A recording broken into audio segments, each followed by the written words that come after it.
Brian, I know you tend to cater plays and schemes to the players' abilities, right? So what does Singletary do that's going to be different in this offense? He's just a good running back. You can use him on all three downs. So whether that's running inside, outside, pass protection, routes, you don't have to sub him a bunch in terms of this person has this specific plays, this other running back has this specific plays. So I'd say he's an all-purpose back for us. You knew him before he got here. Did you learn anything about him in the last couple of months? No, I've known him quite some time in this league, and he's consistent. Dave's Brian Flores did such a hell of a job with that defense last year. Talk about some of the challenges going against his defenses. Yeah, I'd say it's a completely different defense with Brian there and with a lot of the new players that they've added. It's a pressure defense. He pressures often, sometimes the entire game.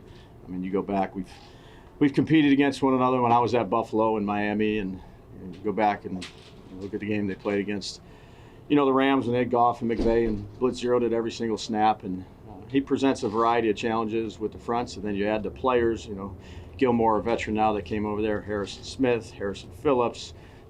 They got completely different edge guys with Van Ginkel, Turner, and Grenard from Houston. So it's be a challenge.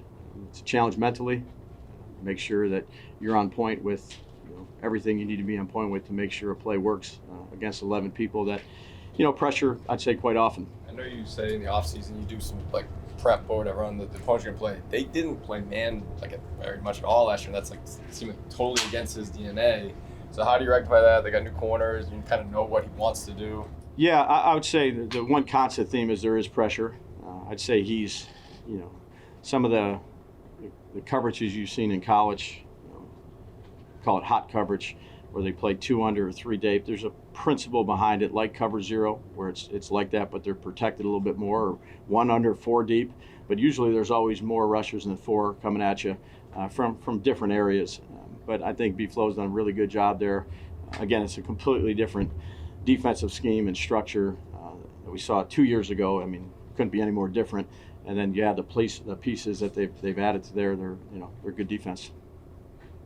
You've talked going back to when they get here in the spring, the idea of the rookies and how much there's so much to learn and just introducing themselves to NFL life. When you get into a game week and you have rookies that you're likely going to count on game day, how much does game week change perspective for them, knowing that where they've been the last couple months, but now your veterans know what this is all about, but the rookies are really getting the first taste of it. Yeah, I think that's why you have veteran leadership to help those guys, show them their routines. I think the assistant coaches do a good job with them, and again, they've played a lot of football, so it's more about creating a routine for yourself in this environment for the NFL and making sure you're doing what you need to do on a consistent basis. Have the discipline to do it right day in and day out, whether that's meetings, whether that's getting proper rest, whether it's prehab, rehab, whatever it may be.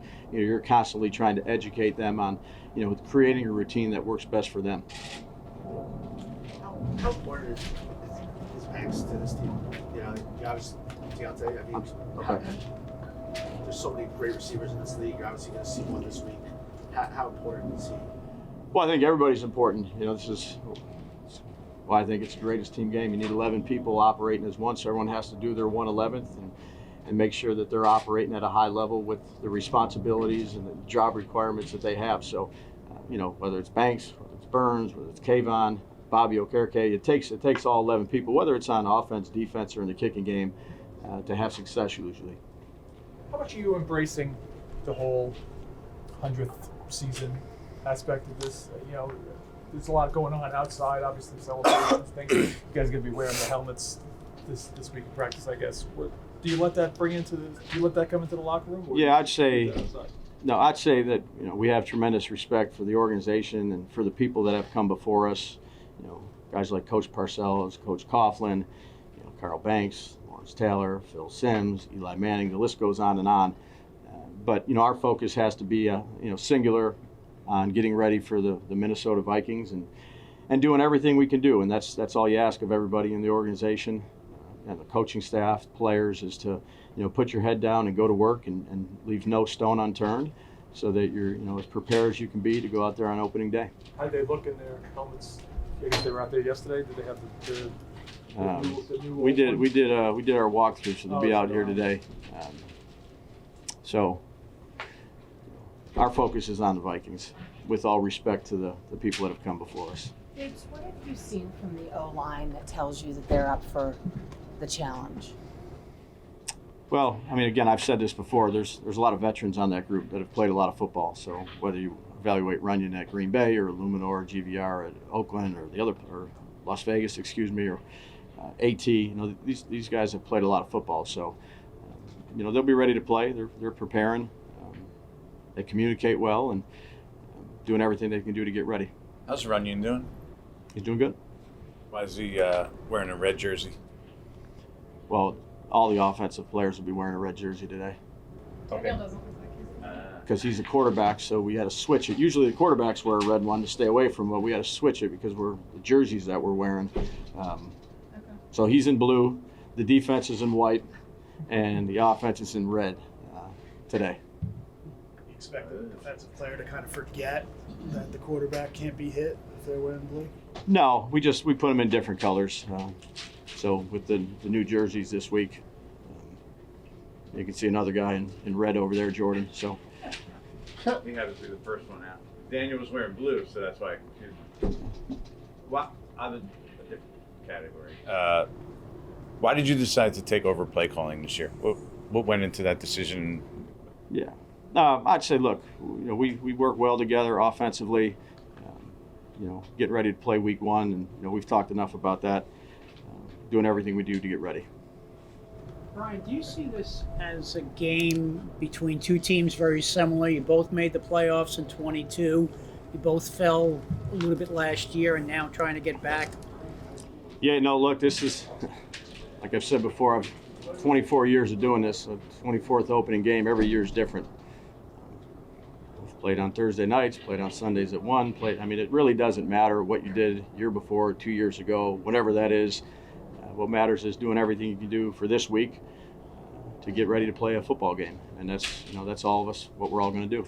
The perception of the play calling is that, if you're going to do it, you say, I'm going to put it in my own hands. Like, this is what I did to get myself here. I want to be in charge of that. What do you make of that? Yeah, like I said before, we're getting ready to play the Vikings. We've talked about that. We'll do everything we can do to get ready to play. You haven't really talked about it, though.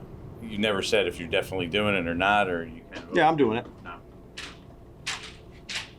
Good. Two years ago in Tennessee, like the way you coached that game gave your team a distinct advantage to open the year, set a tone. When you think about what you did well that day, what is the important tone to set as a head coach in a week one season opener, do you think? Well, again, Pat, every game is different. This game will certainly be different. You just do everything you can do leading up to this, OTAs, training camp, all the things that you teach, the fundamentals, the situational awareness. And then every game has its own identity. So, I can't tell you how this game is going to go, whether you're going to be down, whether you're going to be up, whether it's going to be close at the end. And those are all decisions that you talk throughout the week, of decisions that you need to make, why you would make them. That's what we'll do here with Minnesota. Again, what happened 2 years ago, with all due respect to the question, I'm not sure really matters this game. Our focus is on making sure we study tape, study their new personnel, in all three phases, and then try to hit our keys, which will be important for us against a good team. Sure. With the play calling, there does seem to be nowhere else to go now. So is it sort of an all or nothing proposition? I know it's not nothing, but it's on you now, and that's your responsibility.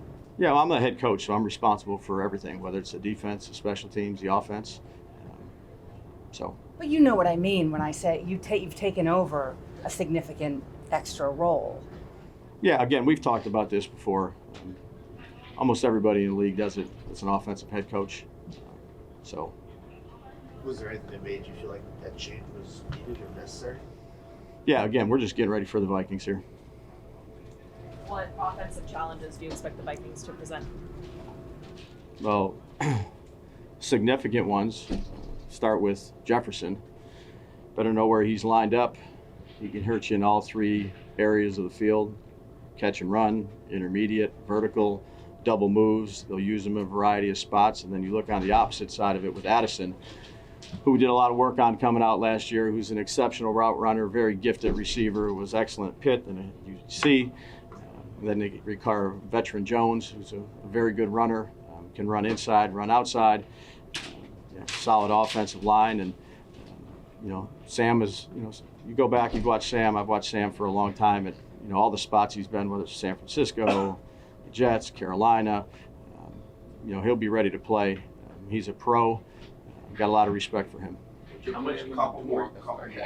That's okay. Adoree today. How much give him work? Yeah, we'll give him plenty of work today. We'll see where he's at. We'll evaluate him individual, and we'll continue to evaluate him throughout the practice. But he'll get good work.